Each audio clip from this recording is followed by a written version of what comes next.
All right, this is a quick update on the dollar index. This is the daily time frame. The market isn't closed yet for trading this week. It is Friday, July 12th, but I just want to review a few things moving into next week and what we could expect. Until these ranges here, until price clears these ranges, it's probably going to be a little bit choppy. There have been some pretty consistent moves here. We can go back to June. This is about the beginning of the month where we can go back to June, where price started this downtrend. So far, the lower lows and lower highs are still holding. That last high right there, that price swing high, that's June 18th. Price did not take out that high, and now it's returning lower. Now, I don't know that it's going to necessarily take out that low. It could. If everything remains intact, if everything remains as we expect it with rate cuts, things like that, and there's even more talk about it, then maybe we could expect to see this move accelerate to the downside and clear some of these levels. However, we've got to expect, and this is why I'm making this recording here, we've got to expect some volatility during the weeks, intraday, when we're trading off of the 1 hour time frame, when we're day trading. Remember, when we're day trading, we want to put a pretty affordable stop loss on it, on every trade. Otherwise, we run the risk of experiencing even deeper losses. So we've always got to use a stop loss. And we've got to find locations where our 55 pip stop loss, if you're using my trading system, it's going to fit. It has to hold. There are days and times when it may not make any sense. So obviously, if you're going to be using this trading system on a larger time frame like the daily or 4 hour, the 55 pip stop loss might not hold. What I'm getting at is there are days when we can see that price is likely to move more consistently the following day based on certain patterns, and we could hold on to our trades and use the normal stop loss that we're using on some of these trades. 55 pips on a breakout, 20 to 25 pips on a Tech 1 trade, maybe 20 pips on an HL30, whatever the case might be. That's what I'm getting at. So we want to come back and we want to be looking at this chart. We want to be noticing some of these technical levels.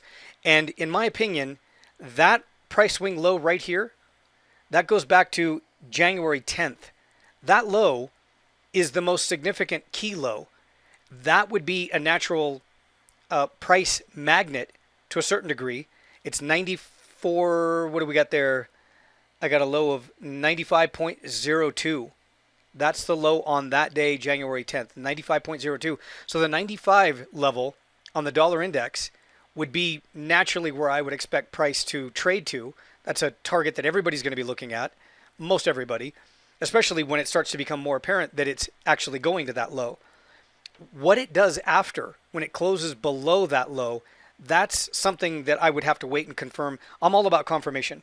So that's the other thing I want to talk about here is I'm going to be waiting for confirmation. That's why I don't take every trade, every opportunity. I need more confirmation. If I don't have it, then I wait. Because sometimes intraday, when we're looking at, like, for example, today, there was some movement, but, and as tempted as I was to try to trade it, I stayed away from it. Even though it dropped another 15, 20 pips, it would have been nice to get it.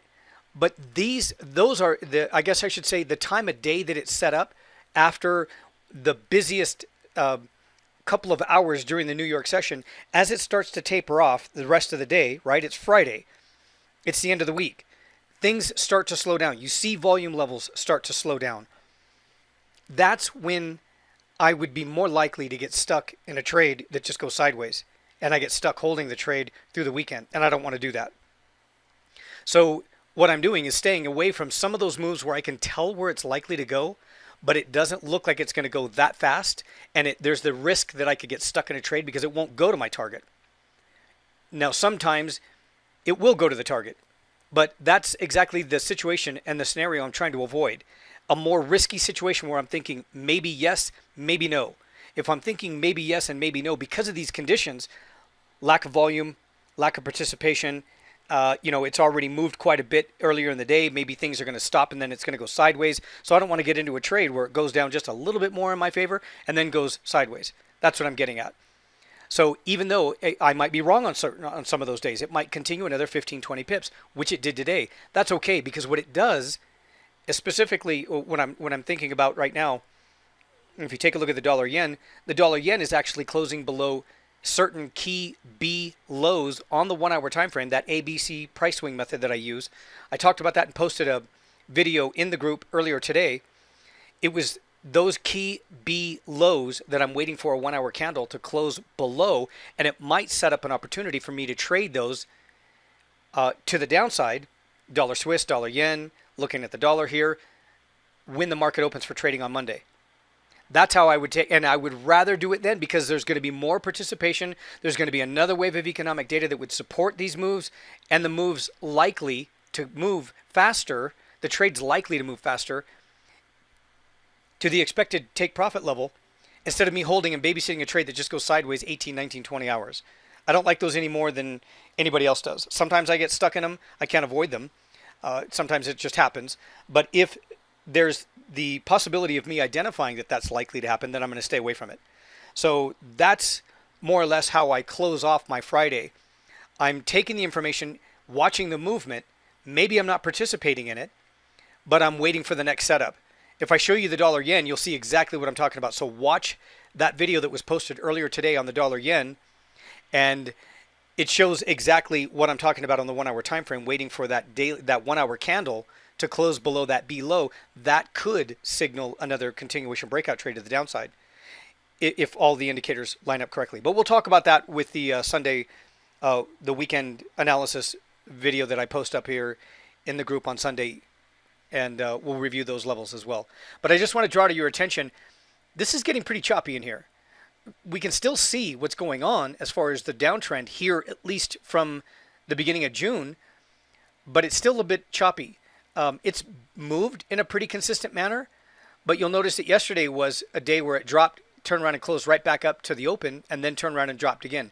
Not an uncommon pattern, but still difficult if you're trying to pick directions and you think it's going to go a lot further and faster when it doesn't.